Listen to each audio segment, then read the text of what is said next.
स्वतंत्रता का अधिकार। अनुच्छेद 19 से 22 के बीच हमें स्वतंत्रता का अधिकार प्राप्त है, जिसमें 19 के बारे में कल मैंने वर्णन किया था। आज अनुच्छेद 20, और अनुच्छेद 20 में हम लोग देखते हैं कि अपराध के लिए दोष सिद्धि के संबंध में संरक्षण। अनुच्छेद 20 किसी भी अभियुक्त या दोषी करार व्यक्ति, चाहे वह नागरिक हो या विदेशी या कंपनी व परिषद का कानूनी व्यक्ति हो, उसके विरुद्ध मनमाने और अतिरिक्त दंड से संरक्षण प्रदान करता है। इस संबंध में 3 व्यवस्थाएं हैं। इस संबंध में 3 व्यवस्थाएं हैं। तो पहला है कोई पूर्व पद प्रभाव कानून नहीं। कोई पूर्व पद प्रभाव कानून नहीं। इसमें हम लोग पहले को देखते हैं कि कोई व्यक्ति, इसमें भी इसका एक मानिए, किसी व्यक्ति अपराध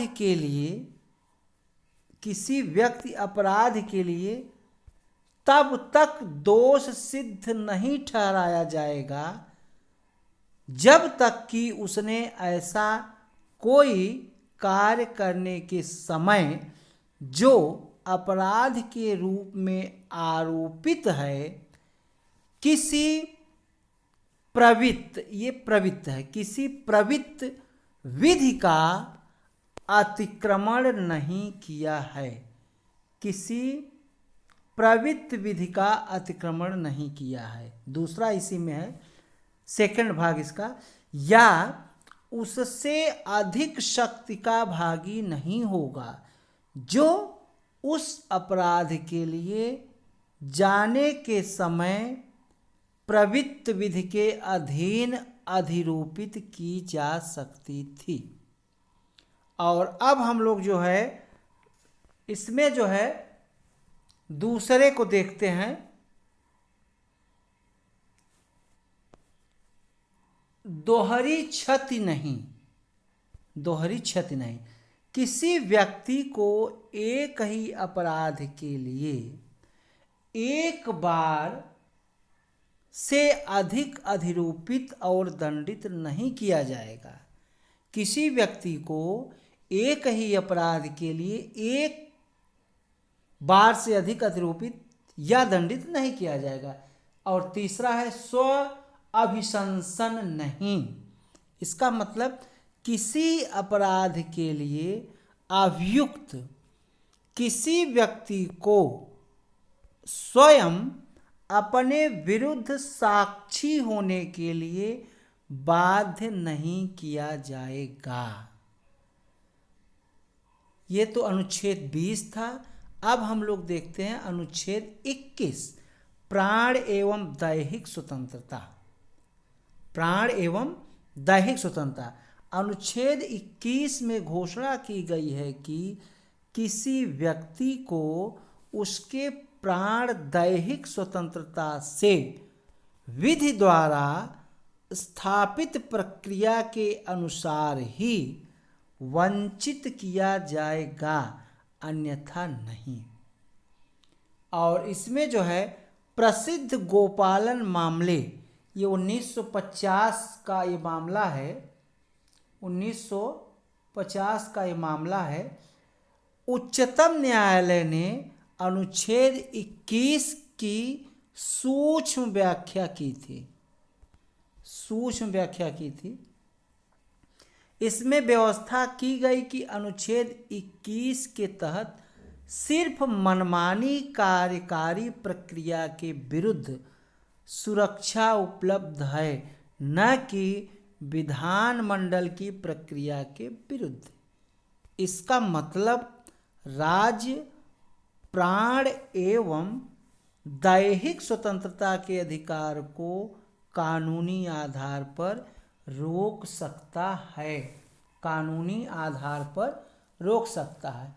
ऐसा इसलिए है क्योंकि अनुच्छेद 21 की अभिव्यक्ति विधि द्वारा स्थापित प्रक्रिया अमेरिका के संविधान में अभिव्यक्ति विधि की विधिवत प्रक्रिया से भिन्न है, विधि की विधिवत प्रक्रिया से भिन्न है। इस तरह कानून की वैधता एवं उसकी व्यवस्था पर अकारण अन्यायपूर्ण आधार पर प्रश्न नहीं उठाया जा सकता। उच्चतम न्यायालय ने व्यवस्था दी कि व्यक्तिगत स्वतंत्रता का मतलब सिर्फ एक व्यक्ति की शारीरिक एवं निजी स्वतंत्रता से है, लेकिन मेनका मामले में 1978 में उच्चतम न्यायालय ने अनुच्छेद 21 के तहत गोपालन मामले में अपने फैसले को पलट दिया। न्यायालय ने व्यवस्था दी कि प्राण और दैहिक स्वतंत्रता को उचित एवं न्यायपूर्ण मामले के आधार पर रोका जा सकता है। और उच्चतम न्यायालय ने मेनका मामले में अपने फैसले को दोबारा स्थापित किया। इसमें अनुच्छेद 21 के भाग के रूप में निम्नलिखित अधिकारों की घोषणा की। और क्या घोषणा की कि मानवीय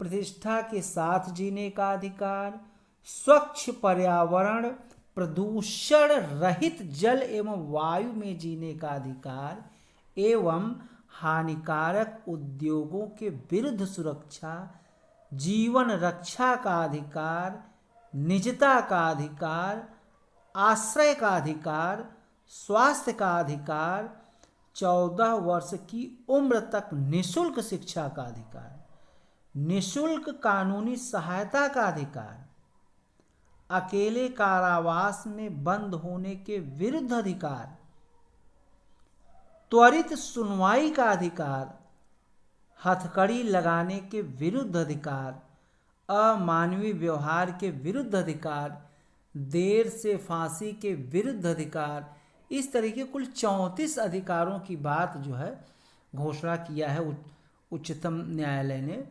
उसमें विदेश यात्रा करने का अधिकार, बंधुआ मजदूरी करने के विरुद्ध अधिकार, हिरासत में घोषणा के विरुद्ध अधिकार, इस तरीके कुल 34 अधिकार हैं। अब हम जो है बात करते हैं शिक्षा का अधिकार। शिक्षा का अधिकार और अनुच्छेद 21 क में घोषणा की गई है कि राज्य 6 से 14 वर्ष तक की उम्र के बच्चों को निःशुल्क अनिवार्य शिक्षा उपलब्ध कराएगा। इसका निर्धारण राज्य करेगा। इस प्रकार यह व्यवस्था केवल आवश्यक शिक्षा के एक मूल अधिकार के अंतर्गत है, न कि उच्च व्यावसायिक शिक्षा के संदर्भ में। यह व्यवस्था जो है 86वें संवैधानिक संशोधन अधिनियम 2002 के अंतर्गत की गई है। यह संशोधन देश में सर्व शिक्षा अभियान के लक्ष्य में एक मील का पत्थर साबित हुआ है।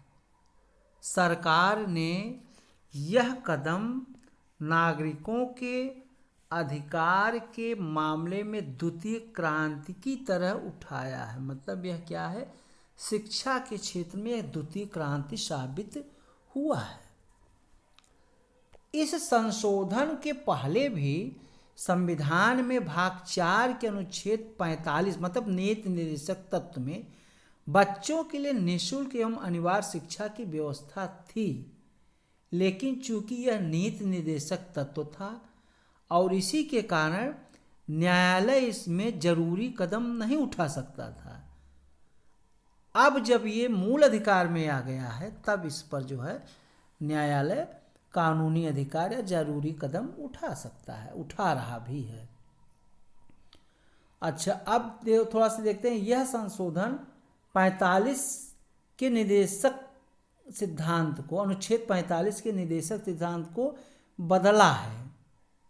बदला है मतलब बदलता है। अब इसे पढ़ा जाता है कि राज्य सभी बच्चों को 14 वर्ष की आयु पूरी करने तक निःशुल्क और अनिवार्य शिक्षा देने के लिए उपबंध करने का प्रयास करेगा।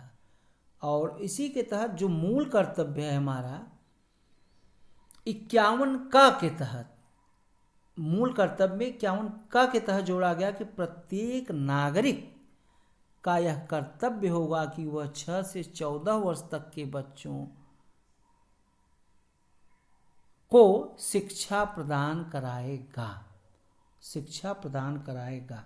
1993 में उच्चतम न्यायालय ने अनुच्छेद 21 के अंतर्गत स्वयं जीवन के अधिकार में प्राथमिक शिक्षा को मूल अधिकार में जोड़ा,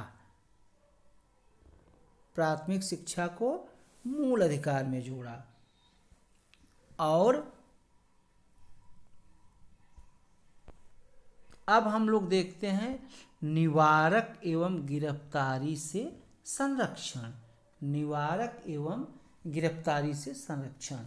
अनुच्छेद 22 किसी व्यक्ति को गिरफ्तारी एवं निरोध से संरक्षण प्रदान करता है। हिरासत दो तरह की होती है, दंड विषयक मतलब कठोर और निवारक।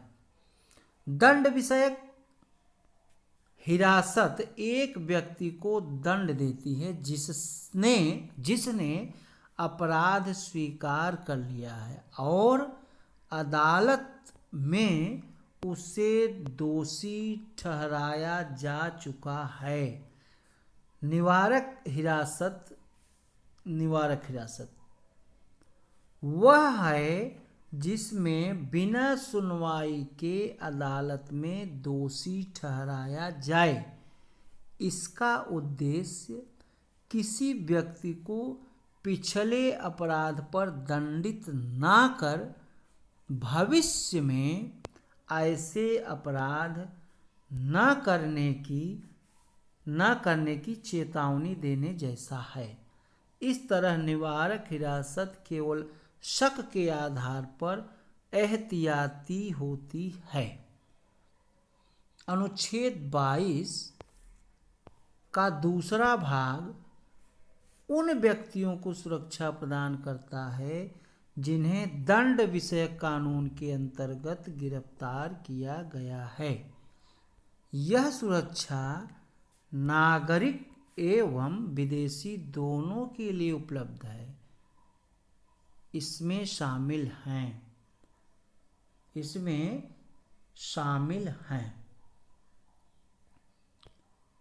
व्यक्ति की हिरासत 3 माह से ज़्यादा बढ़ाई जा सकती, 3 माह से ज़्यादा नहीं बढ़ाई जा सकती, 3 माह से ज़्यादा नहीं बढ़ाई जा सकती जब तक कि सलाहकार बोर्ड इस बारे में उचित कारण ना बताए।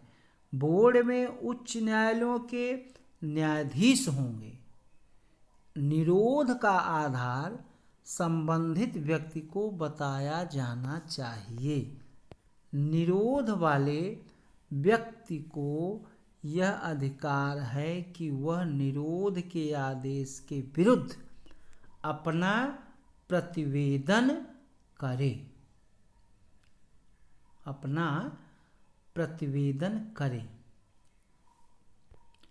अनुच्छेद 22 संसद को भी यह बताने के लिए अधिकृत करता है कि किन परिस्थितियों के अधीन और किस वर्ग या वर्गों के मामले में किसी व्यक्ति को निवारक निरोध का उपबंध करने वाली किसी विधि के अधीन 3 मास से अधिक अवधि के लिए सलाहकार बोर्ड को सलाहकार बोर्ड की राय प्राप्त किए बिना विरुद्ध नहीं किया जाएगा। 44वें संविधान अधिनियम 1978 द्वारा निरोध की अवधि को बिना सलाहकार बोर्ड की राय के 3 माह से 2 माह कर दिया गया है। 3 माह से कितना कर दिया गया है? 2 माह कर दिया गया है। हालांकि यह व्यवस्था अब भी प्रयोग में नहीं आई, जबकि निरोध की मूल अवधि 3 माह की अब भी जारी है। अब भी जारी है। निवारक निरोध कानून जिन्हें संसद द्वारा, देखिए कुछ निवारक निरोध है, इसको भी सुन लीजिए। निवारक निरोध अधिनियम 1950 जो 1969 में समाप्त हो गया। मीसा आंतरिक सुरक्षा अधिनियम मीसा 1971 में बना था, जिसे 1978 में समाप्त कर दिया गया। विदेशी मुद्रा का संरक्षण एवं व्यसन निवारण अधिनियम ये 1974 में बना था। कब बना था? 1974 में। राष्ट्रीय सुरक्षा अधिनियम 1980 में बना था। और चोर बाजारी निवारण और आवश्यक वस्तु प्रदाय अधिनियम 1980 में। और टाडा 1985 में बना था, जिसे 95 में समाप्त किया गया है। और स्वापक और औषध एवं मनः प्रभावी पदार्थ व्यापार निवारण अधिनियम 1988 और पोटा 2002 में बना था और इसे 2004 में समाप्त किया गया है। आज इतना ही। वीडियो को लाइक, सब्सक्राइब, शेयर अवश्य करें। कंपटीशन की दृष्टि से वेरी इंपॉर्टेंट टॉपिक। आप लोगों का बहुत बहुत धन्यवाद। जय हिंद।